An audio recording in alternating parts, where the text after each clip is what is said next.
Ya, salam semua, kembali kita di Sema Adonai dan kita setiap hari Selasa ya malam kita bersama kembali dengan pengajaran dari Bapak Erben. Kali ini temanya adalah memahami makna kenaikan Yesus ke surga. Sebelum kita ke acara tersebut, kita akan terlebih dahulu buka dengan doa dari Sister Alek. Persilakan Sister untuk membuka dalam doa.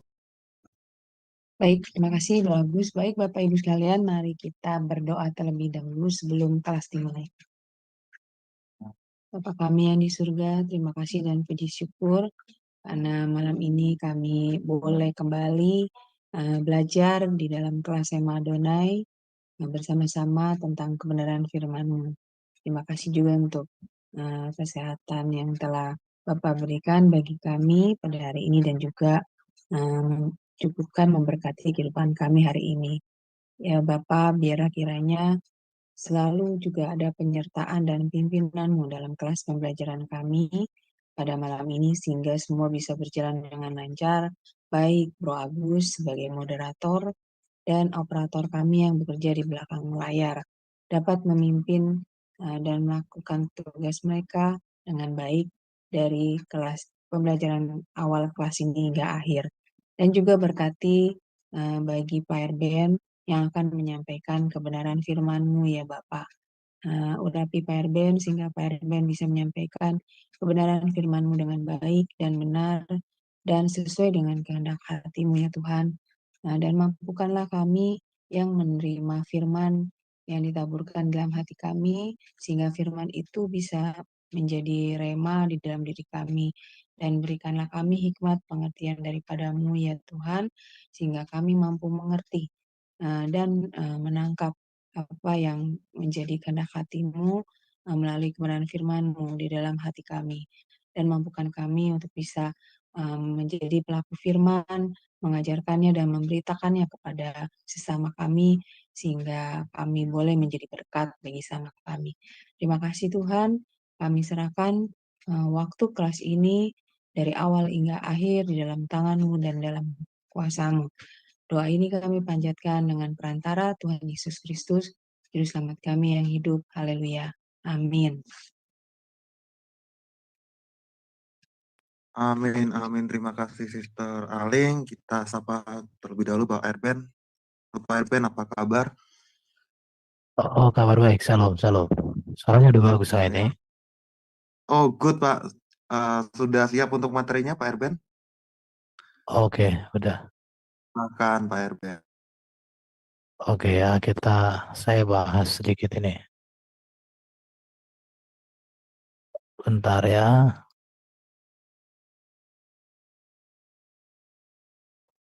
Oke, tema kita atau Yesus naik ke surga.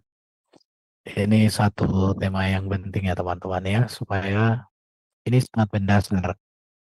Dan ini menjadi poin yang sangat penting mengapa kita menjadi orang Kristen. Dan mengapa kita bangga sebagai seorang Kristen. Harus mengerti hal ini. Bahwa Yesus datang dari surga dan sekarang Yesus sudah di surga. Apa makna dari Yesus datang dari surga dan apa maknanya Yesus sekarang sudah di surga? Dan ini akan kita bahas. Itu tertulis di dalam kitab Injil Yohanes 16 ayat 28 ya. Dikatakan oleh Yesus, aku datang dari Bapa dan aku datang ke dalam dunia. Aku meninggalkan dunia pula dan pergi kepada Bapa. Jadi, siapa yang datang dari Bapa? Yesus. Berarti sebelum Yesus datang ke dunia ini, dia sudah ada pada Bapa. Itu sudah pasti ya. Jadi sebelum dia datang ke dunia ini, dia sudah pasti ada pada Bapa, di dalam diri Bapa. Kemudian dikatakan aku datang ke dalam dunia, tetapi aku meninggalkan dunia pula. Jadi dia tadinya ada pada Bapa, datang ke dunia menjadi manusia melalui inkarnasi. Setelah itu, dia kemudian mengatakan, aku meninggalkan dunia pula dan pergi kepada Bapa. Jadi dia datang, dia pergi, meninggalkan dunia, Dia datang untuk satu visi yang sangat besar. Yohanes 3 ayat 16 ya. Allah mengutus firman menjadi manusia supaya Allah menyelamatkan dunia, menyelamatkan manusia melalui Yesus. Kemudian Yesus menyatakan keselamatan di dalam karya kematian, kebangkitan, dan kemuliaan. Dan dia naik kembali kepada Bapa, meninggalkan dunia ini, itu pun untuk kepentingan kita. Itu bisa dibaca di dalam Yohanes 14. Dikatakan di sana bahwa di dalam Yohanes 14, Yesus pergi kepada Bapa untuk menyediakan tempat bagi kita. Jadi historitas Yesus Kristus itu tergambar di dalam Yohanes 16 ayat 28 ini. Kalau kita melihat di sini, Yesus datang dari Bapa itu ya. Kita melihat bahwa Allah Bapa memiliki firman. Allah Bapa memiliki rohnya. Ini Allah Bapa yang hakikatnya transenden ya. Jadi transenden, maha kuasa dia. Di situ ya. Sebentar saya ganti mungkin warnanya ya. Jadi firman Allah maha kuasa, rohnya maha kuasa, kekal di dalam diri Allah Bapa. Allah Bapa ini transenden, terang yang tak terhampiri. Ya, itulah Allah Bapa kita. Jadi Yesus Kristus itu adalah firman menjadi manusia yang dikandung oleh Bunda Maria yang suaminya Yusuf, tapi ia di dalam keadaan perawan, artinya benih daripada Yesus itu atau Maria hamil karena firman Allah yang inkarnasi di dalam rahimnya. Kemudian Yesus mati dan kemudian dia naik ke surga. Dan sekarang Yesus ada di surga. Dia berkuasa di surga dan di bumi. Ini gambaran yang jelas. Aku datang dari Bapa, itu bicara dia firman. Ya, aku datang ke dalam dunia, itu berbicara dia dikandung dan dilahirkan oleh Maria, dibesarkan.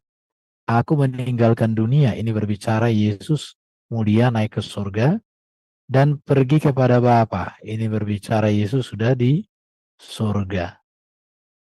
Jadi jelas kalau kita mau belajar Alkitab ini jelas ya. Jadi harus diingat bahwa Yesus itu bukan Allah Bapa menjadi manusia. Tapi firman Allah Bapa ini yang kekal dan maha ini yang mengambil rupa manusia atau mengenakan hakikat kemanusiaan kepada di dalam rahim Maria, maka lahirlah yang namanya Yesus. Oke, kita akan lihat berikutnya. Bentar ya, mana ini kok?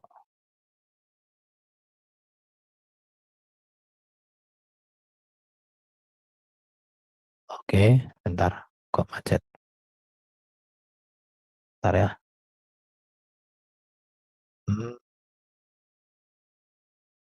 Ada sedikit kendala, sebentar.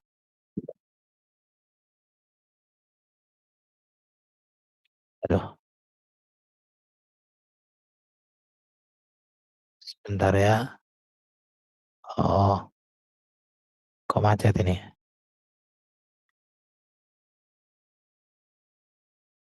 Ya, nampaknya ada sedikit gangguan ya Pak Erben ya. Iya, ada macet. Oke, sudah bisa ya? Oke, pakai ini aja deh. Putih Sorry Pak Erben. teman-teman. Iya, oke. Oke ya, jadi ini tadi saya sudah jelaskan ya. Tentang Yesus datang dari Bapa, datang ke dalam dunia, dan meninggalkan dunia dan pergi kepada Bapa. Pertanyaannya kan ketika Yesus kembali kepada Bapa, apakah Yesus menjadi Allah Bapa? Tidak ya.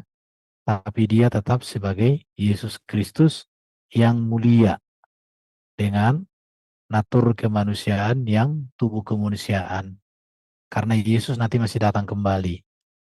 Oke, kita lihat ini. Aku datang dari Bapa, ada dasar Alkitab. Yesus datang dari Bapa. Kalau kita membaca di dalam Alkitab itu, ada berulang kali Yesus mengatakan bahwa ia datang dari Bapanya. Contoh Yohanes 3:31, Yohanes 7 ayat 28-29, Yohanes 13 ayat 3. Dan hal itu diakui oleh para murid dan semua orang percaya. Contoh di Yohanes 16 ayat 30 dan 17 ayat 8. Jadi ini pengakuan Yesus. Jadi kalau kita mengatakan Yesus datang dan keluar dari Bapa, itu bukan konsep kita, bukan ajaran dari manusia, tetapi itu adalah pernyataan Yesus sendiri sebagai landasan dan pondasi kekristenan atau kita orang percaya. Itu udah pasti. Jadi hal ini sangat penting ya teman-teman ya. Hal ini meneguhkan iman Kristen sebab hanya Yesus satu-satunya pribadi yang datang dari surga dalam keadaan sempurna. Dan setelah kembali ke surga dalam kemuliaan, Yesus datang dari surga atau diutus dari surga, ini sebagai bukti bahwa Yesus sudah ada sebelum ia datang sebagai manusia. Jadi, Yesus sudah ada sebelum dia datang sebagai manusia. Pertanyaannya, sebagai apa Yesus sebelum dia menjadi manusia? Sebagai tanah tadi penjelasan saya di awal, Yesus ada sebagai firman yang ilahi di dalam Allah. Bahkan oleh firman Allah menciptakan langit dan bumi serta segala isinya. Itu jelas. Oke, hal ini dapat dilihat contoh di dalam Yohanes 1 ayat 1 sampai 3 dan 14. Di dalam Yohanes 1 dikatakan bahwa Yesus ada sebagai firman yang kekal ada di dalam hakikat Bapa. Maka dikatakan di dalam ayat 14 ini, firman itu telah menjadi manusia, diam di antara kita, kita telah melihat kemuliaan, yaitu kemuliaan yang diberikannya sebagai anak tunggal Bapa, penuh kasih karunia dan kebenaran. Perhatikan ya. Jadi kepada sang firman yang hadir dalam rupa manusia lah, Allah Bapa menyatakan kemuliaan, memberikan kemuliaan, memperlihatkan kemuliaannya kepada kita. Jadi harus dipahami di sini aku datang dari Bapa itu. Jadi bukan Bapa menjadi Yesus ya. Tidak ada itu. Ya. Yesus sendiri mengatakan bahwa ia sudah ada sebelum Abraham. Bisa dibaca di Yohanes 8 ayat 56. Dan Yesus juga yang mengatakan bahwa ia memiliki kemuliaan di hadirat Allah Bapa sebelum dunia dijadikan. Yohanes 17 ayat 5 dan 24. Oleh sebab itu ya Bapa, permuliakanlah aku padamu sendiri dengan kemuliaan yang kumiliki di hadiratmu sebelum dunia ada. Perhatikan di sini, kemuliaan yang kumiliki di hadiratmu sebelum dunia ada. Berarti Yesus sebelum menjadi manusia datang ke dunia ini, dia sudah mulia di dalam kemuliaan Bapa. Maka sebagai apa? Sebagai firman Allah. Jadi firman Allah itu mulia, firman Allah itu maha kuasa, firman Allah itu Allah, firman Allah itu ajaib. Dan Yesuslah yang datang menjadi manusia. Oke, mari kita melihat bahwa Yesus adalah firman Allah yang jadi manusia. Ini saya suka memakai penjelasan seperti ini ya. Jadi jelas Allah kita itu Allah yang Esa. Allah yang Esa itu adalah Bapa di surga. Nama keagungannya Yahweh. Hakikatnya itu yang transenden Roh Maha Kuasa. Dia memiliki firman yang Maha Kuasa, Roh yang Maha Kuasa. Oleh firman Allah menciptakan, oleh rohnya dia menghidupkan. Segala sesuatu diciptakan oleh firman Allah. Dan Yesus adalah firman ini yang menjadi manusia. Namanya Yesus Kristus. Jadi Allah mengutus firman menjadi manusia merupakan ketetapan Allah untuk menggenapi dan menyempurnakan seluruh karya dan janji Allah, nubuatan Allah di zaman para nabi. Ibrani pasal 1 ayat 1 sampai 4 dan Yohanes 3:16. Jadi ini semua ini yang harus dipahami. Jadi kita belajar tentang kristologi ya. Di dalam Yesus firman menjadi manusia bahwa Bapa di surga menetapkan dan memberikan kuasa, kemuliaan dan kasih karunia kebenaran untuk segala sesuatu sesuai kehendak Allah. Ya, ini dia. Yohanes 1:4 firman menjadi manusia. Matius 28:18 Yesus menerima kuasa dari Bapa, kuasa di surga di bumi, Filipi pasal 2 ayat 6 sampai 11 ini berbicara tentang Yesus yang menjadi hamba taat sampai mati, dan itu semua untuk kemuliaan Allah Bapa. Jadi jelas ya. Sekarang saya lanjut. Mari kita melihat kalimat berikut. Yohanes 16 ayat 28 ini. Kalau tadi kita sudah bicara tentang aku datang dari Bapa, itu tadi sudah kita bahas ya. Ini sudah kita bahas. Sekarang aku datang ke dalam dunia, ini yang kita bahas ya. Yesus datang ke dalam dunia di mana Allah mengutus firman menjadi manusia untuk melakukan kehendak Bapa. Yaitu apa kehendak Bapa bagi manusia ini? Bahwa manusia ini harus ditebus, harus diselamatkan. Jadi Yesus datang ke dalam dunia ini untuk mengerjakan program Allah Bapa, yaitu program penebusan. Di mana program penebusan ini merupakan janji Allah yang Allah sudah nyatakan berikan kepada Adam dan Hawa di Taman Eden, yaitu pada Kejadian pasal 3:15. Di dalam Kejadian 3:15 dikatakan bahwa Allah berjanji kepada perempuan bahwa perempuan akan melahirkan seorang anak yang akan meremukkan kepala daripada si ular, yang akan mengalahkan iblis, yang mengalahkan maut. Jadi program penebusan ini merupakan janji Allah yang digenapi oleh Allah di dalam kehadiran Kristus. Maka Yesus katakan, aku datang ke dalam dunia. Bahkan Yesus nanti kalau kita mau baca Alkitab, Yesus mengatakan, aku datang untuk melakukan kehendak Bapa. Bahkan Yesus katakan, makananku ialah melakukan kehendak Dia yang mengutus aku dan menyelesaikan pekerjaannya. Jadi program penebusan ini menjadi pengharapan seluruh umat perjanjian lama, dan hal inilah yang telah tergenapi di dalam kehadiran Yesus Kristus sebagai Sang Mesias. Jadi untuk apa Yesus datang ke dunia? Untuk menyatakan penebusan Allah yang di surga, yang transenden, yang maha kuasa, menebus manusia melalui Sang Firman yang inkarnasi menjadi manusia. Itulah manusia Yesus Kristus. Itu tujuannya aku datang ke dalam dunia itu. Dunia ini ya. Yohanes 3:16-18 ini tadi sudah saya baca, tapi tidak masalah. Saya baca ulang lagi ya. Karena begitu besar kasih Allah akan dunia ini sehingga Ia telah mengaruniakan anaknya yang tunggal, supaya setiap orang yang percaya kepadanya tidak binasa, melainkan beroleh hidup yang kekal. Sebab Allah mengutus anaknya ke dalam dunia bukan untuk menghakimi dunia, melainkan untuk menyelamatkannya oleh Dia. Barang siapa percaya kepadanya, ia tidak akan dihukum. Barang siapa tidak percaya, ia telah berada di bawah hukuman, sebab ia tidak percaya dalam nama anak tunggal Allah. Jadi jelas bahwa keselamatan itulah yang dikerjakan Allah di dalam Kristus Yesus, maka Kristus hadir sebagai manusia yang adalah inkarnasi firman Allah itu sendiri. Di dalam Yesus, maka kutuk penghukuman karena dosa terselesaikan. Kita lihat Yohanes 4:34. Kata Yesus kepada mereka, kepada orang banyak, kepada murid-muridnya, makananku ialah melakukan kehendak Dia yang mengutus aku dan menyelesaikan pekerjaannya. Jadi Allah bekerja melalui dan di dalam Yesus Kristus. Maka Kristus mengatakan, Bapakku bekerja, maka aku pun bekerja. Aku mengerjakan apa menjadi kehendak Bapakku. Jelas sekali ya. Kita lihat Yohanes 6 ayat 38 ayat 40. Sebab aku telah turun dari surga bukan untuk melakukan kehendakku. Perhatikan di sini ya.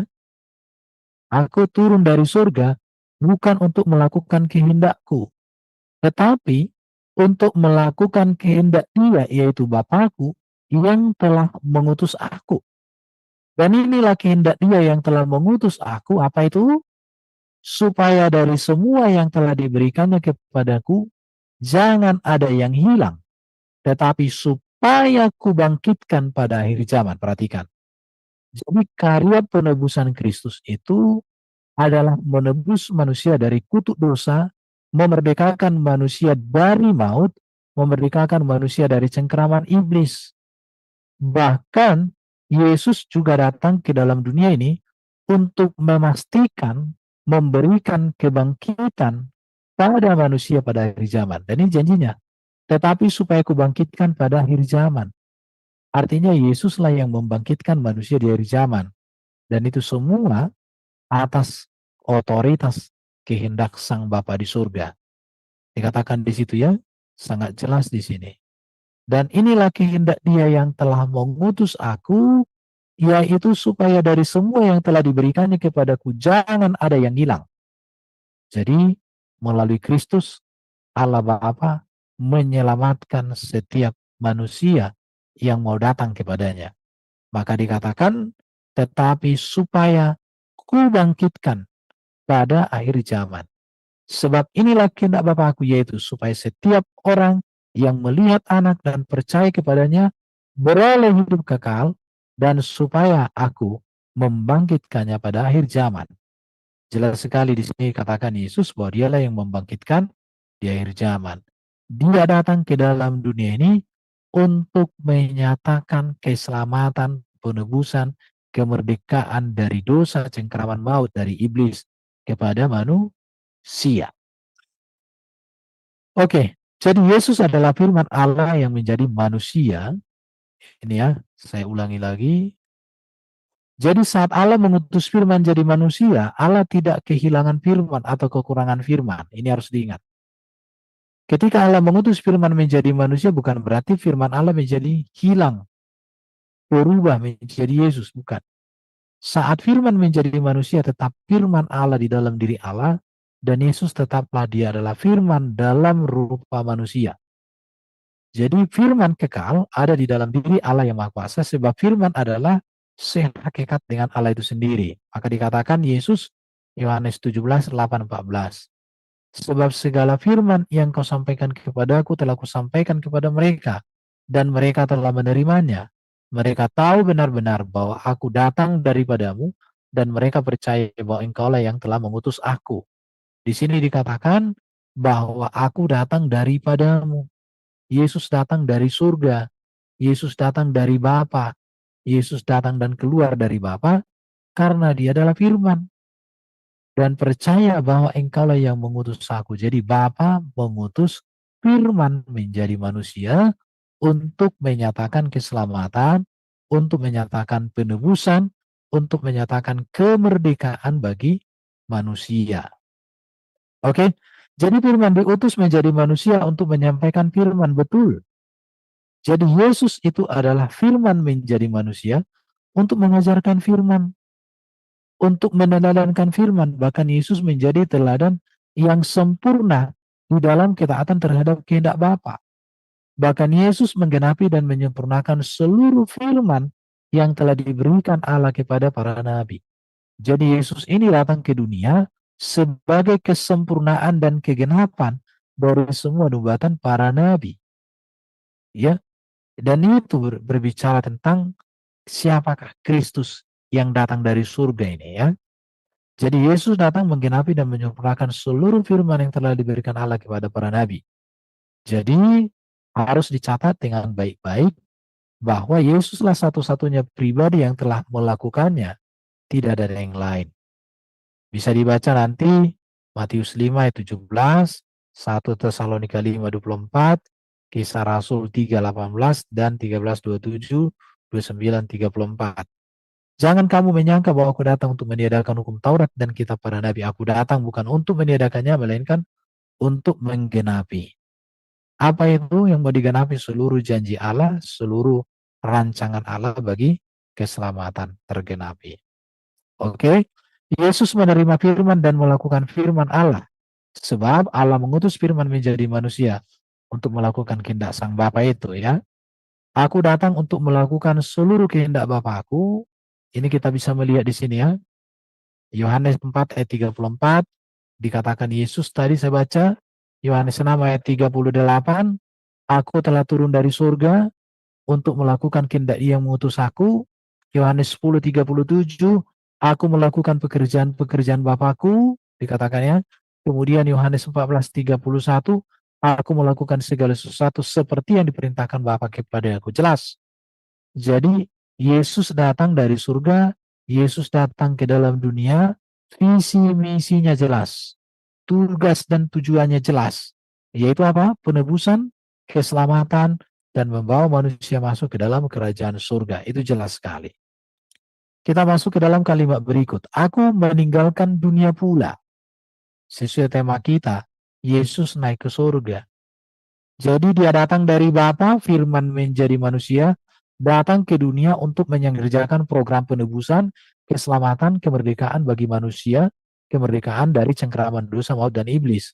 Dan Yesus setelah selesai mengerjakan program penebusan, maka dia meninggalkan dunia ini pula.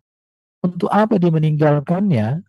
Yesus meninggalkan dunia setelah ia selesai mengerjakan seluruh kehendak Bapa, penebusan, mengerjakan kebenaran Injil keselamatan, dan tentang segala hal yang berkaitan dengan kehidupan manusia untuk berkenan kepada Tuhan.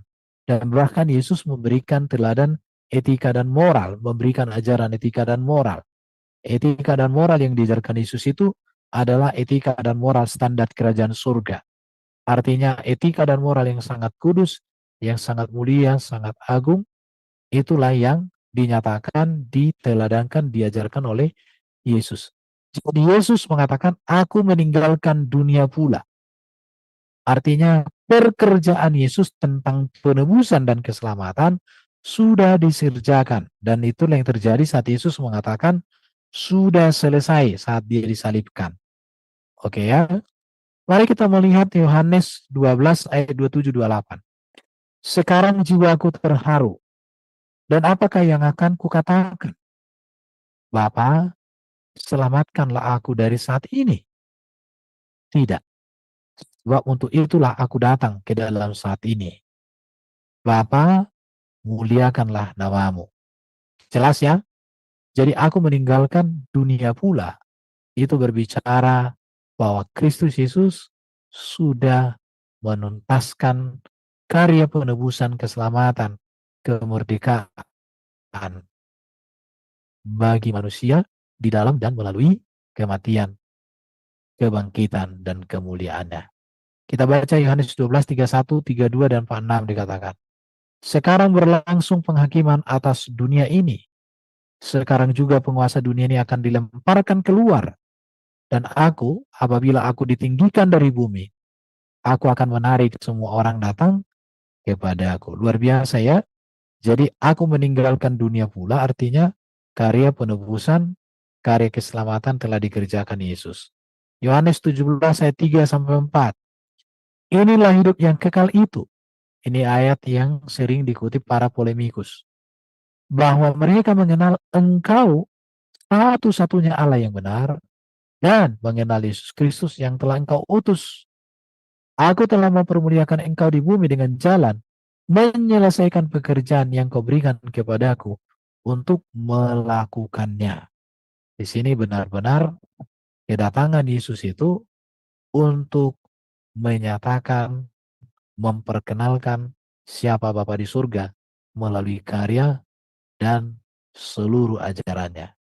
Yohanes 19:28, sesudah itu, karena Yesus tahu bahwa segala sesuatu telah selesai, berkatalah ia, supaya genaplah apa yang tertulis dalam kitab suci, aku haus.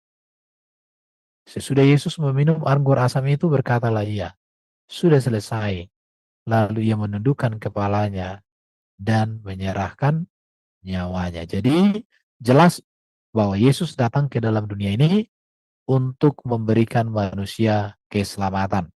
Jadi sekarang tanggung jawab manusia apa? Respon, terima, dan hidupilah karya Kristus. Dan terimalah seluruh pengajaran etika dan moralnya secara utuh. Oke? Kita lihat. Yesus mengatakan juga pergi kepada Bapa. Perhatikan ya. Yesus pergi kepada Bapa setelah ia selesai mengerjakan program penebusan. Dan sekarang Yesus sudah di surga. Sekarang ia sedang mengerjakan program kerajaan. Perhatikan ya. Program penebusan itu kedatangan yang pertama. Menebus, membebaskan, dan memerdekakan manusia. Tetapi di sini kita melihat ketika Yesus naik ke surga, maka dia sedang mengerjakan program kerajaan. Dan kelak Yesus datang sebagai Raja kita, dan juga dia menjadi hakim yang adil bagi bangsa-bangsa.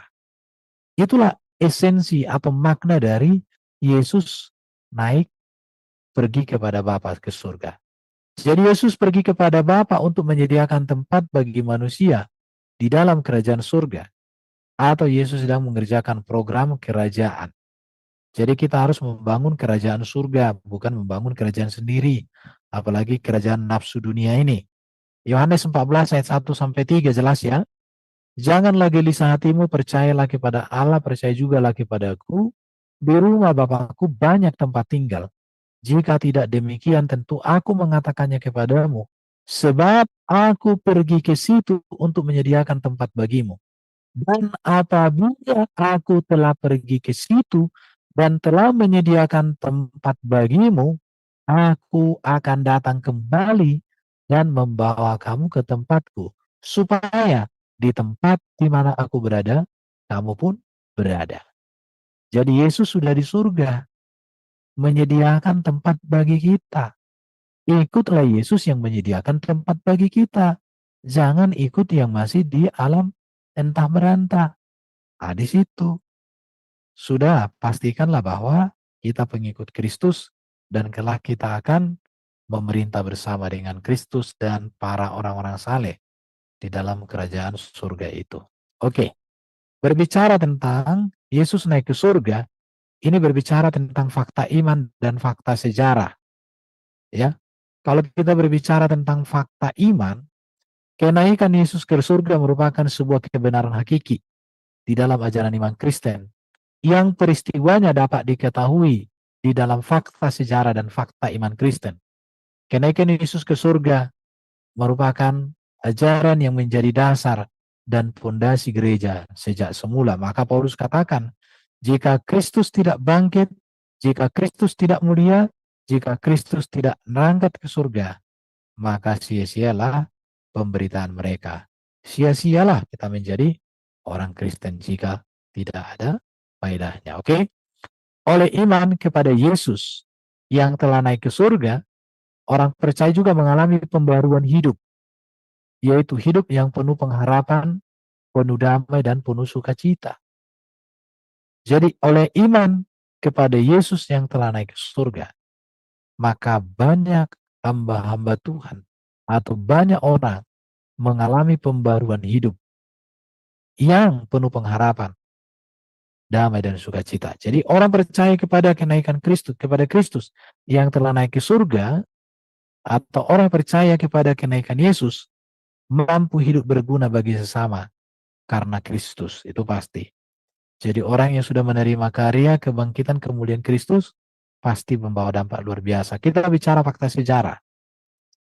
Sumber berita tentang kenaikan Yesus adalah Alkitab yang paling utama, yang telah rampung ditulis pada abad pertama 40-90 dan telah digunakan gereja Am sejak semula sebagai dasar ajaran iman Kristen. Bahkan kebenaran tentang Yesus dapat ditemukan dalam tulisan para sejarawan, ya. Ada Josephus, Suetonius, Tacitus, Pliny the Younger, Julian Africanus, Mara ben Serapion, di mana hal ini didukung dengan bukti-bukti arkeologis tentang naskah kitab dan juga tentang benda arkeologis lainnya. Jadi kenaikan Yesus ke surga itu fakta iman dan juga fakta sejarah yang berdiri bersama untuk menjelaskan, menegaskan siapa Yesus. Oke, jadi Yesus naik ke surga mengerjakan program kerajaan dan pada waktunya ia akan datang sebagai raja, segala raja, dan sebagai hakim yang adil. Yohanes 14 ayat 18 sampai 28 dan 28. Aku tidak akan meninggalkan kamu sebagai yatim piatu. Aku datang kembali kepadamu. Kamu telah mendengar bahwa aku telah berkata kepadamu, aku pergi tetapi aku datang kembali kepadamu. Sekiranya kamu mengasihi aku, kamu tentu akan bersukacita karena aku pergi kepada Bapakku, sebab Bapa lebih besar daripada aku. Ini tadi baru ada pertanyaan orang ini. Oke, Ibrani pasal 9:24. Sebab Kristus bukan masuk ke dalam tempat kudus buatan tangan manusia, yang hanya merupakan gambaran saja dari apa yang sebenarnya. Jadi di dunia ini kita masuk ke tempat kudus rasanya udah luar biasa.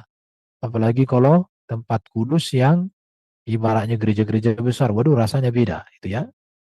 Dikatakan di sini, sebab Kristus bukan masuk ke dalam tempat kudus buatan tangan manusia, yang hanya merupakan gambaran saja dari yang sebenarnya, tetapi ke dalam surga sendiri untuk menghadap hadirat Allah guna kepentingan kita. Sesudah itu ia akan menyatakan dirinya sekali lagi tanpa menanggung dosa untuk menganugerahkan keselamatan kepada mereka yang menantikan dia. Jadi Kristus masih datang. Sekarang dia sedang mempersiapkan program kerajaan surga dan kita menantikan kedatangannya. Dan ketika dia menyatakan itu, maka sesuatu hal yang besar akan terjadi. Ya. Ibrani 7 ayat 24 sampai 25 dikatakan. Tetapi karena ia tetap selama-lamanya, imamatnya tidak dapat beralih kepada orang lain. Karena itu, ia sanggup juga menyelamatkan dengan sempurna semua orang yang oleh dia datang kepada Allah. Sebab ia hidup senantiasa untuk menjadi pengantara mereka. Jadi Yesus naik ke surga menjadi pengantara kita. Menjadi penguasa di bumi di surga, menjadi raja kita. Dan inilah pengharapan Kristen tentang esensi pentingnya memahami makna kenaikan Kristus ke surga dalam iman Kristen. Penutup, kenaikan Yesus ke surga memberikan pengharapan dan kebenaran akan janjinya, menyediakan tempat bagi orang-orang percaya kepadanya. Ini berarti hanya Yesus yang naik ke surga sajalah yang mampu memberikan kepastian hidup kekal dan persekutuan dengan Bapa. Kenaikan Tuhan Yesus ke surga menyatakan satu babak baru dan tugas baru yang perlu dikerjakan oleh murid-murid dan orang percaya dengan hadirnya Roh Kudus. Ketika Yesus Kristus terangkat ke surga, yang artinya ia masuk ke dalam kemuliaannya sebagai Raja atas kehidupan dunia, ia memberi pesan kepada murid-muridnya untuk menjadi saksinya di seluruh dunia. Itu berarti kenaikan Yesus ke surga memberi tugas bagi gereja untuk terus memberitakan Injil kepada semua bangsa, kepada semua orang, agar semua manusia kembali kepada hakikatnya. Karena dunia terancam kepunahan akibat dosa ya. Jadi ini esensinya. Kematian, kebangkitan, dan kemuliaan serta terangkatnya Yesus ke surga ini menjadi fondasi atau menjadi dasar yang sangat kokoh dalam iman Kristen yang mendorong orang Kristen untuk melibatkan diri di dalam misi pemberitaan Injil ya. Oke, jadi makna teologis dari kenaikan Yesus adalah untuk menggenapkan dan menunjukkan kemuliaan dan kekuasaan Kristus yang mengatasi segala ciptaan.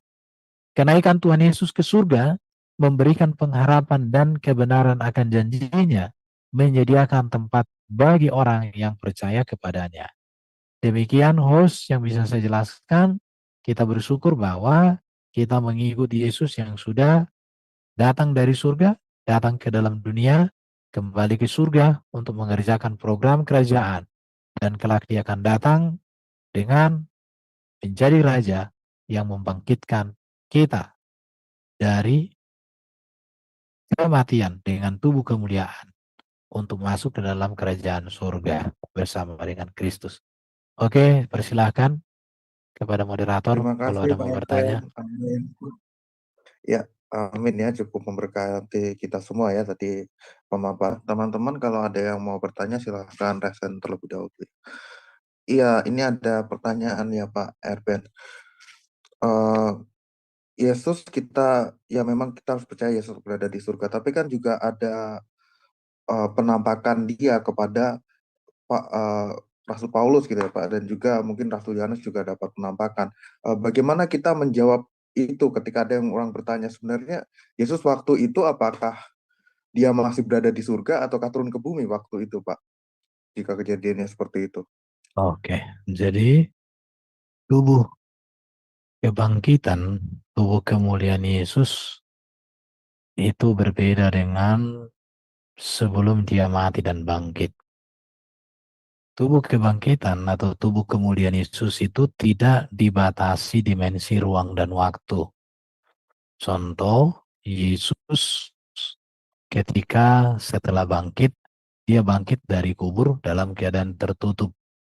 Karena kubur itu terbuka, bukan supaya Yesus keluar, tetapi supaya murid-murid dan semua orang melihat bahwa kubur itu benar kosong.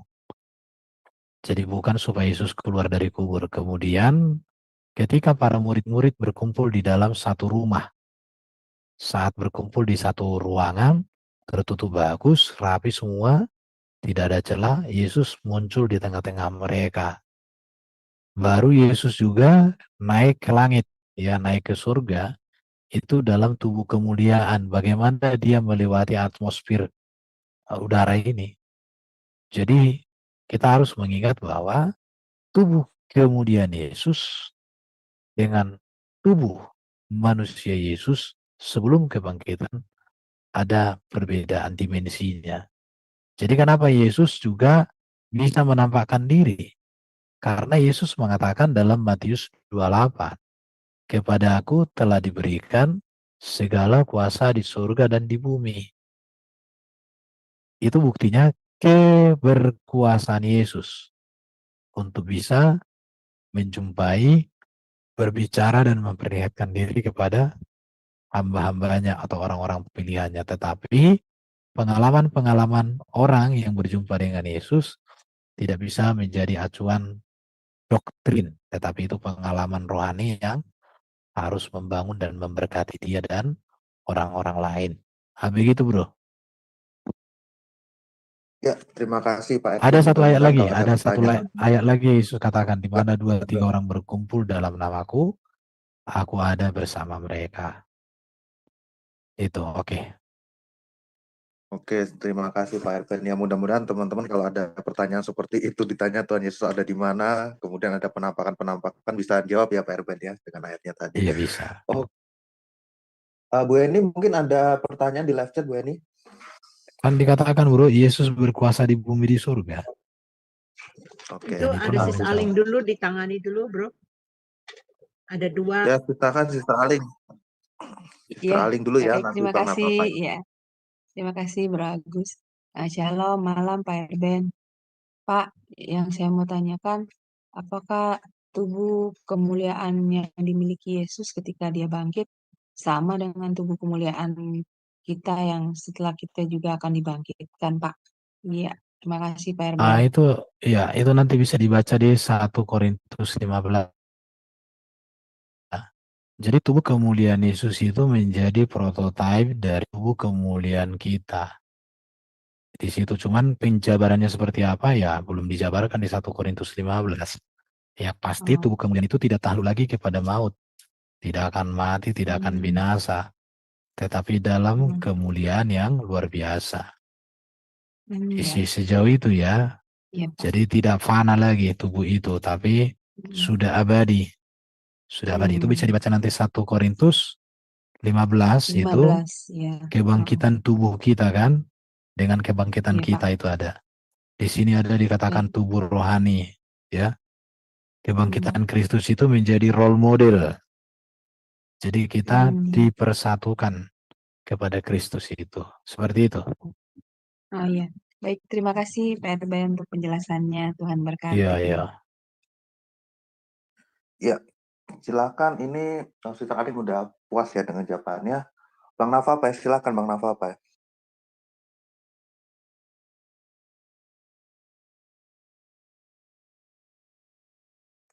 Udah aku ask to unmute Bang Nafa Pak, silakan Bang Nafa Pak. Salam damai sejahtera. Salam sejahtera, kurang kedengaran suaranya, Bang. Kurang keras ya? Ya, sedikit agak kerasin, Bang. Oh, ini pakai earphone apa saya cabut sebentar ya? Halo, bagaimana, Sister, Bro? Udah bisa, silakan. Silakan. Jelas ya?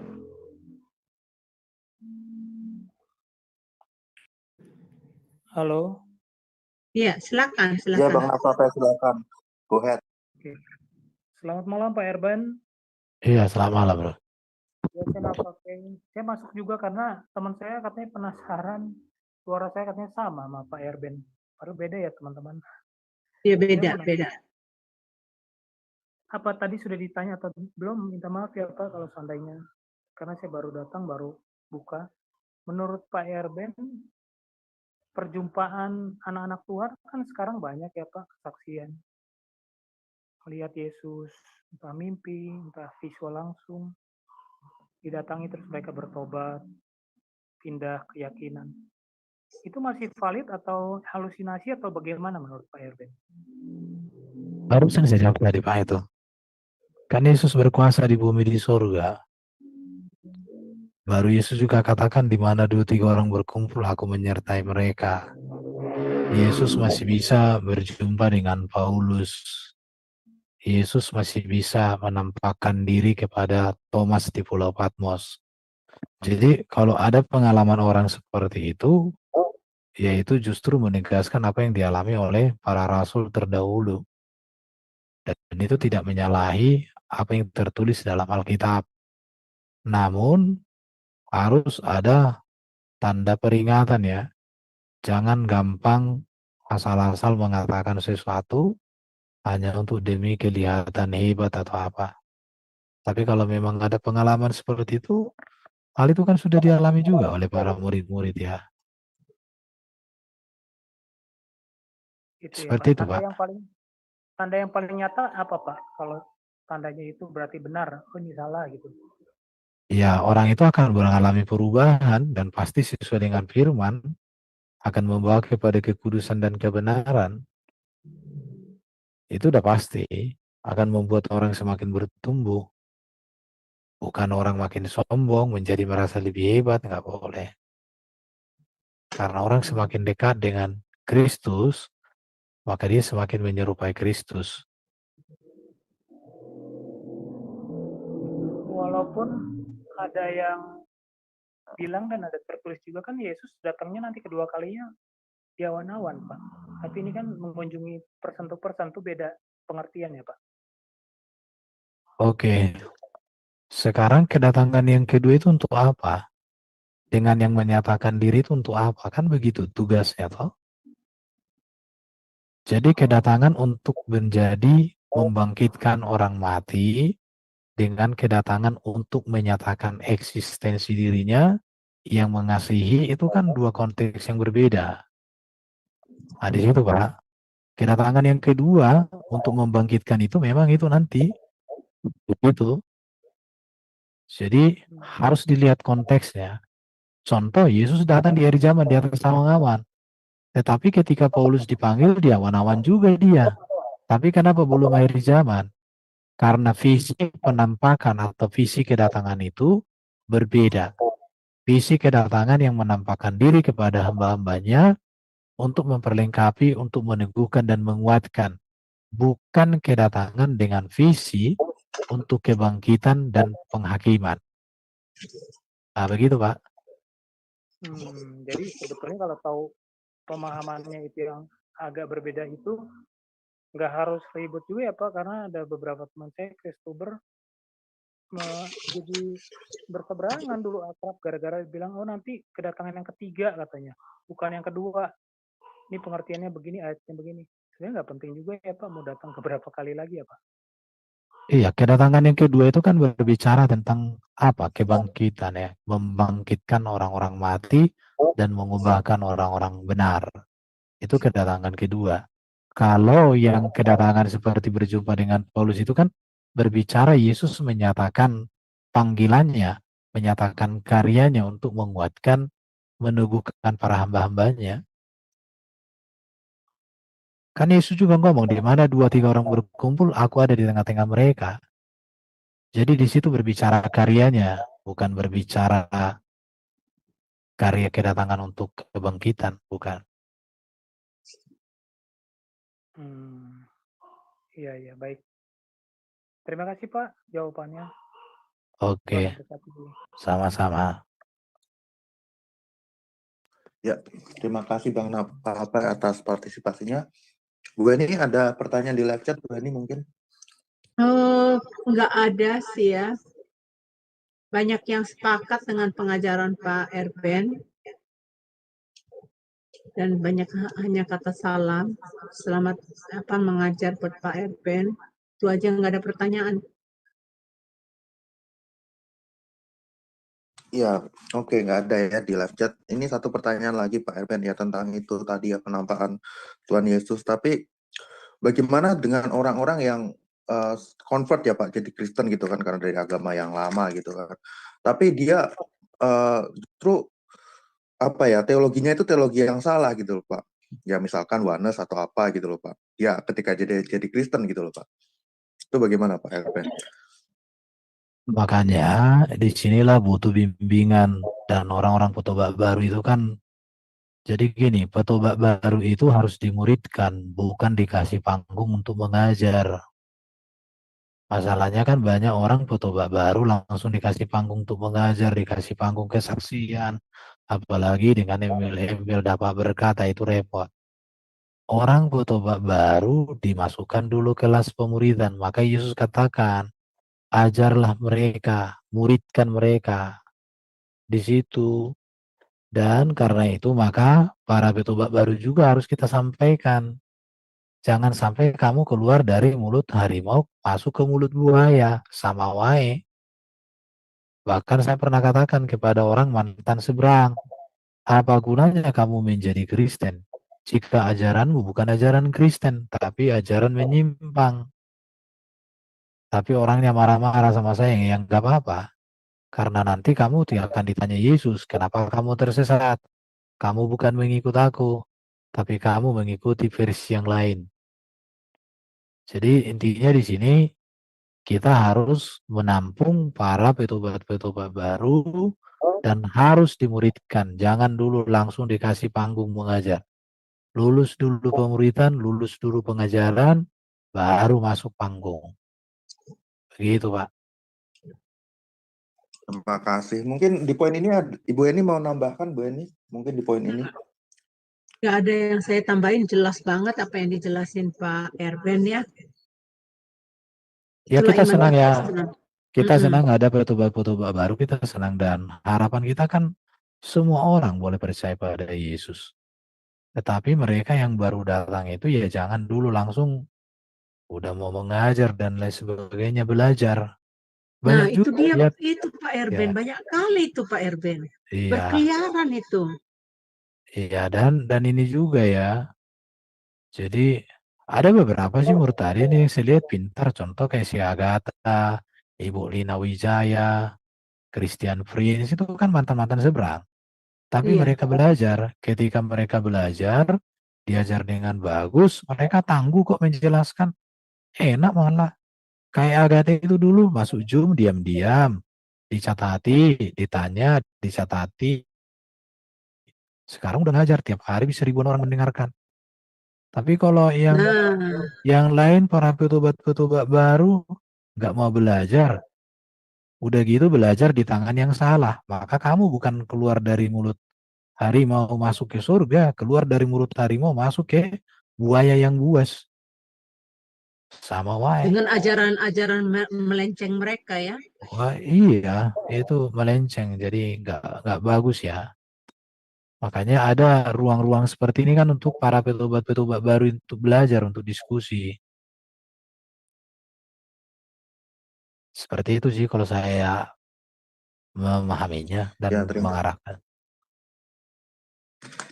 Ya, Jadi sudah kalau cukup lengkap ya memang. pengalaman, jadi pengajaran yang itu ya Bro Agus ya, kalau pengajaran yang mereka masuk menerima pengajaran yang tidak alkitabiah itu, mereka merasa bangga loh Pak Erben karena mereka kutip ayat loh Pak Erben.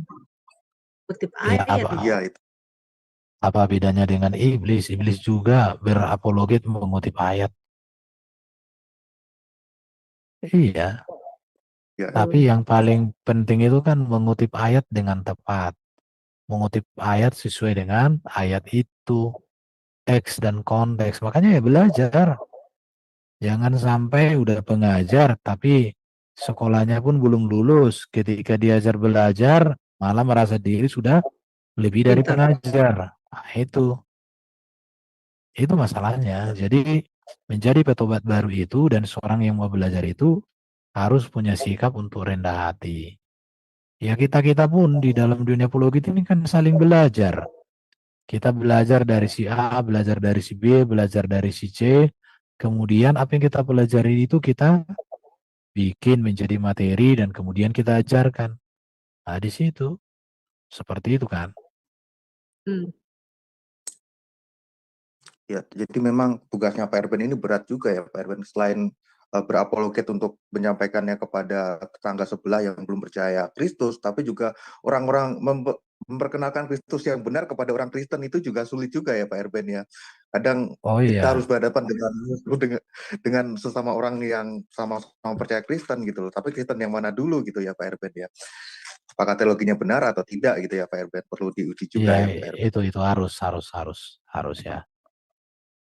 Tapi Jadi soal belajar ini Pak Erben, sangat kagum saya dengan Pak Erben.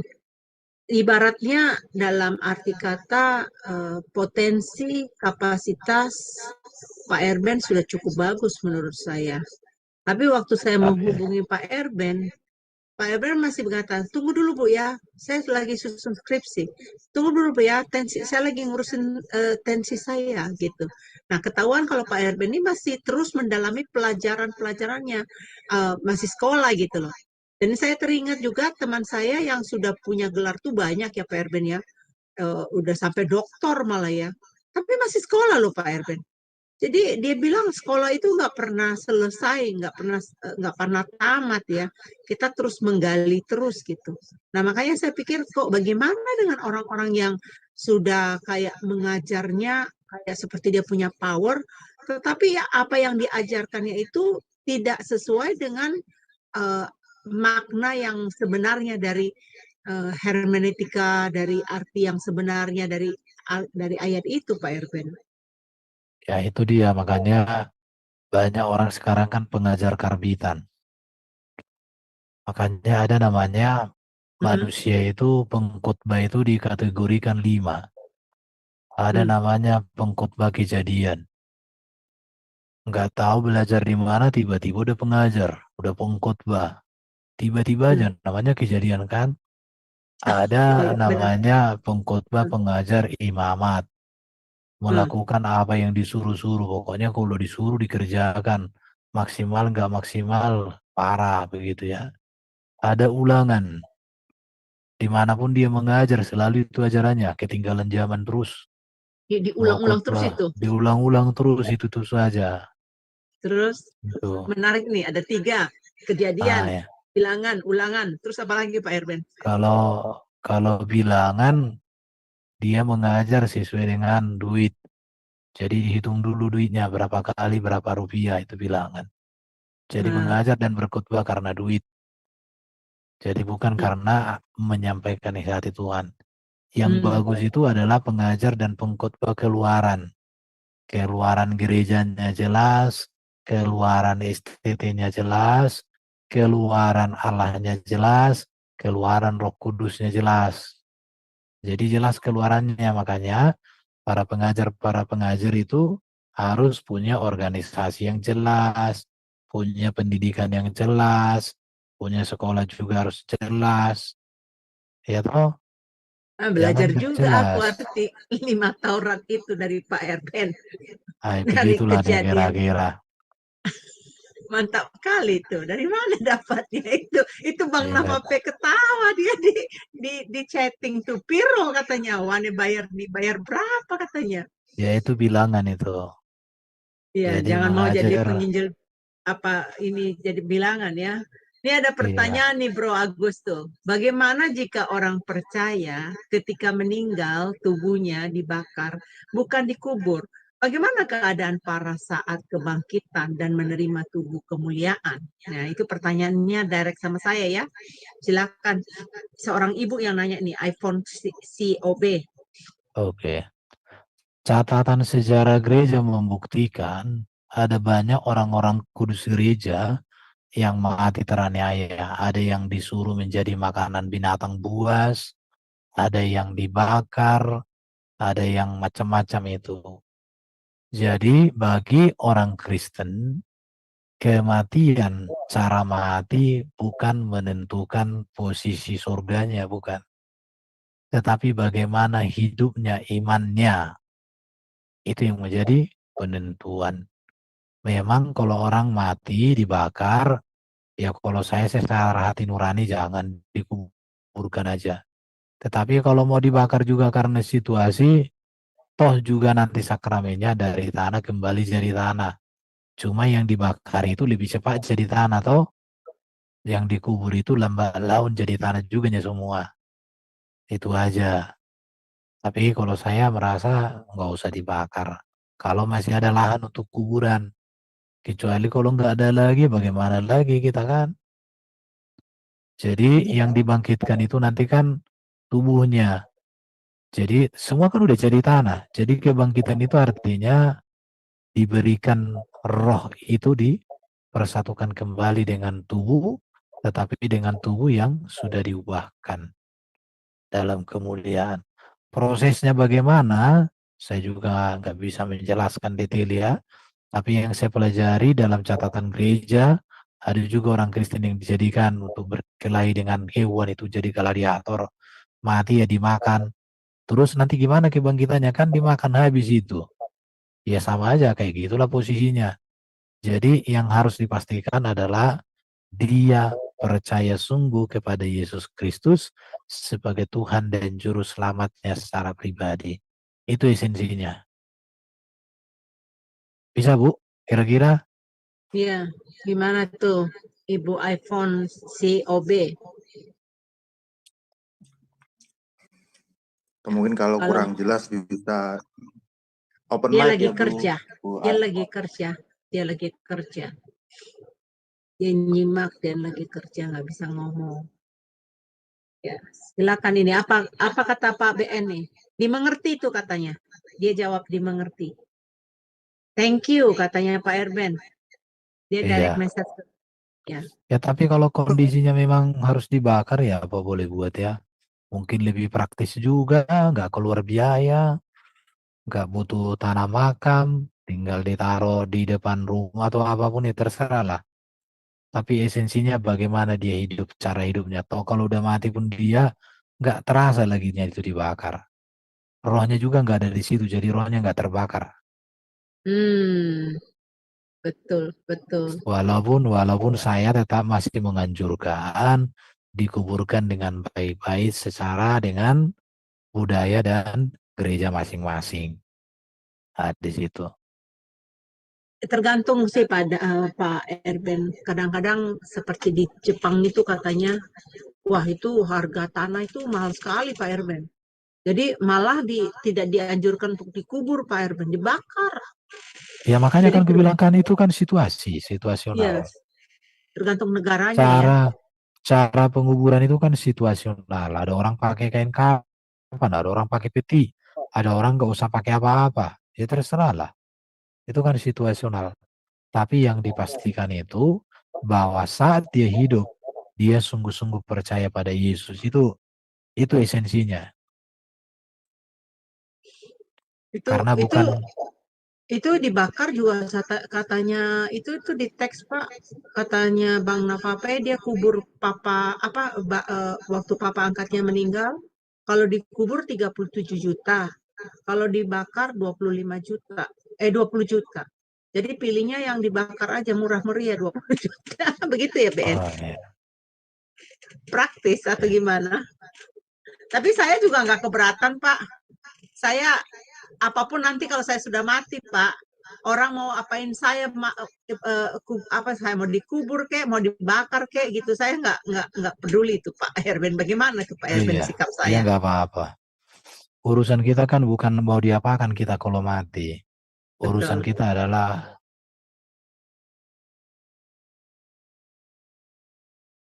betul, betul sekali. Ada lagi yang mau bertanya? Adakah di antara ini teman-teman Itu yang mau ada chat bertanya? itu Pak. Pak Erben mungkin bisa tanggap. Itu tentang orang-orang yang memang tubuhnya untuk penelitian itu Pak Erben. Juga nggak masalah juga ya Pak Erben ya. Halo ya Pak Erben menurut masih. aku sih iya kan itu kan tubuhnya untuk penelitian ya udah makanya saya bilang kita bukan mengurusi mayat-mayat yang sudah ini kita mengurusi orang hidup. Kalau masalah mati itu kan Orang yang mati itu ya kalau bisa kita makamkan dengan hormat. Tapi ya kalau mayat yang untuk penelitian itu ya kan udah jadi mayat. Toh mau disayat bagaimanapun dia kan kembali jadi debu juga dia.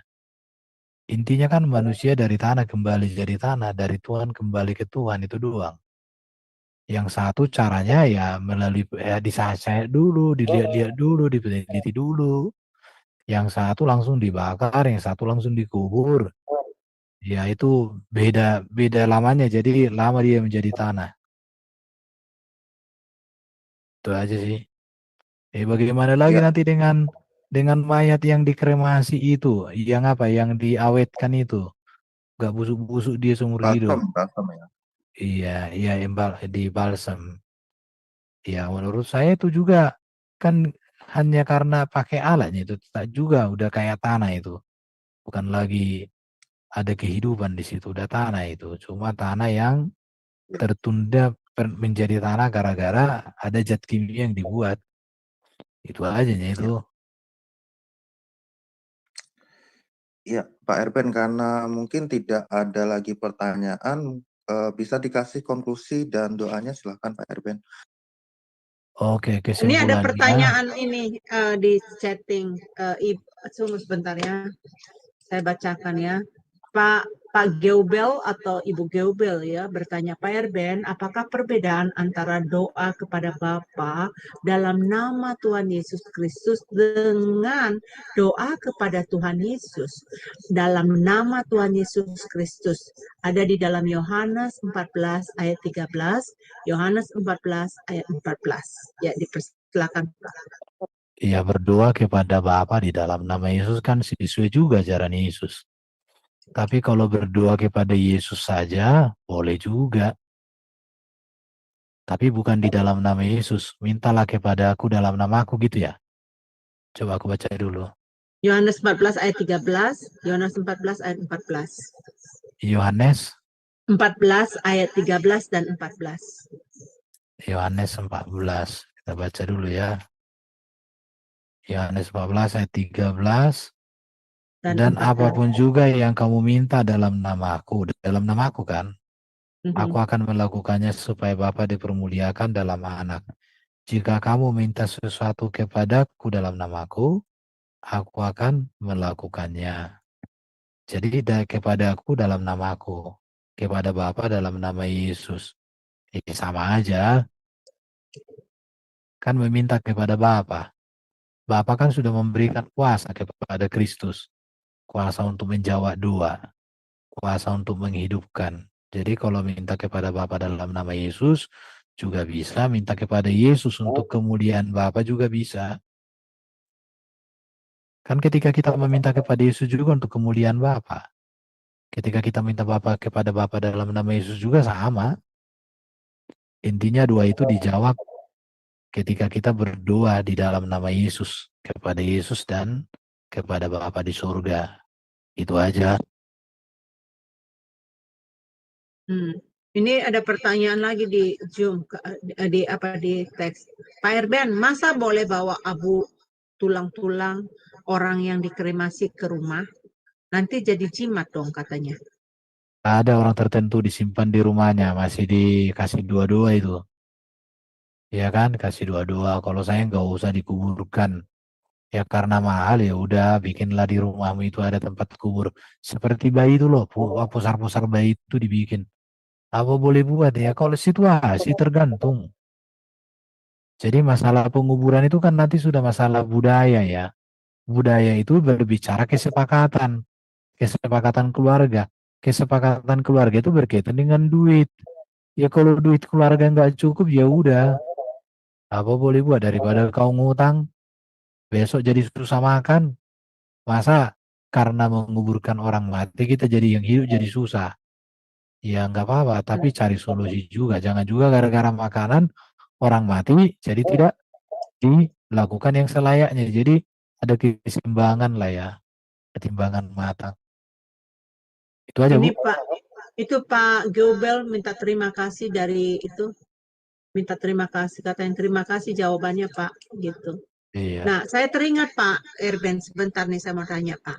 Ini kalau ada seorang ya Pak ya yang meninggal, tulangnya tahu nggak Pak diapain? Naik kapal mereka ke laut Pak, diterbang-terbangkan abu itu di laut Pak, dibuang-buang di laut. Ya udah, kalau udah kayak gitu dia, yang penting dia dalam nama Yesus. Toh dibuang ke laut pun kan tetap jadi tanah juga ya di laut sana kan. Dimakan ikan pun orang mati tetap jadi tanah juga.